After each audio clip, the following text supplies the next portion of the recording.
Maintenant, qu'est-ce qui arrive lorsqu'on fait la configuration électronique d'un anion ou d'un cation? Pour un anion, aucun changement. C'est-à-dire que, par exemple, si je voudrais faire l'ion chlorure, ben, pour calculer son nombre d'électrons, il va probablement falloir que je connaisse son numéro atomique. Son numéro atomique, c'est 17.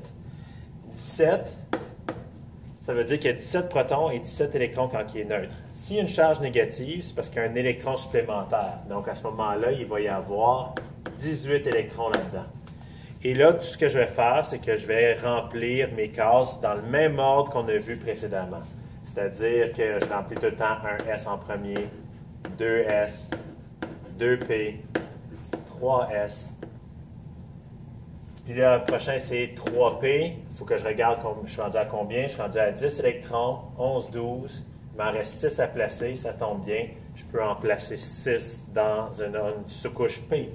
Et ça serait ma configuration électronique pour le chlore qui a une charge de 1 négatif. Donc ça reste pareil. J'ai suivi le même ordre, les mêmes principes. Où est-ce que ça va être différent? C'est lorsqu'on va faire la configuration électronique des cations. Lorsqu'on enlève des électrons. Le meilleur truc, c'est de suivre l'ordre pour placer les électrons. Et un cation veut dire qu'il a perdu des électrons. Donc, il va falloir ensuite arracher des électrons. Et c'est là qu'il va y avoir une petite différence. La règle dit qu'il faut tout le temps arracher des électrons à le plus haut niveau d'énergie. Donc, l'orbital qui a le plus grand nombre quantique principal, la valeur de n. Pour expliquer ça, je vais faire un exemple avec vous. Disons que je voudrais établir la configuration électronique du fer 2+. Je vais commencer par faire la configuration électronique du fer neutre. Donc, le fer neutre, numéro atomique du fer, c'est 26. Ça veut dire qu'il va avoir 26 électrons lorsque le fer est neutre. Et là, je commence. Même ordre si je suis mes flèches qui me dit dans quel ordre remplir les orbitales.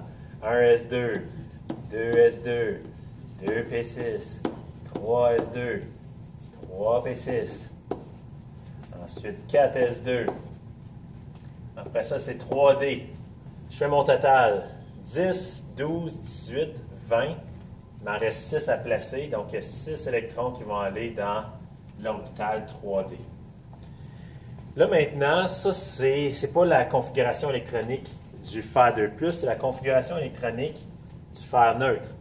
Si je veux faire du fer 2+, je dois enlever 2 électrons. C'est ça qui est la charge 2+. Je dois toujours enlever mes électrons au plus grand nombre quantique. Donc, si je regarde mon problème ici, le plus grand nombre quantique, ce serait le niveau 4.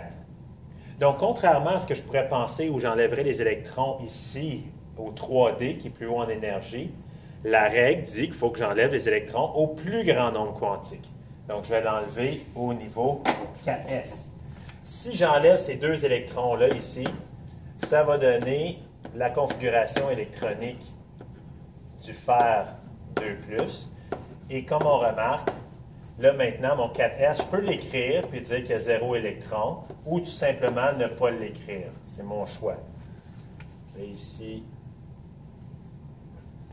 mon 3D6, j'ai de la misère. 3D6.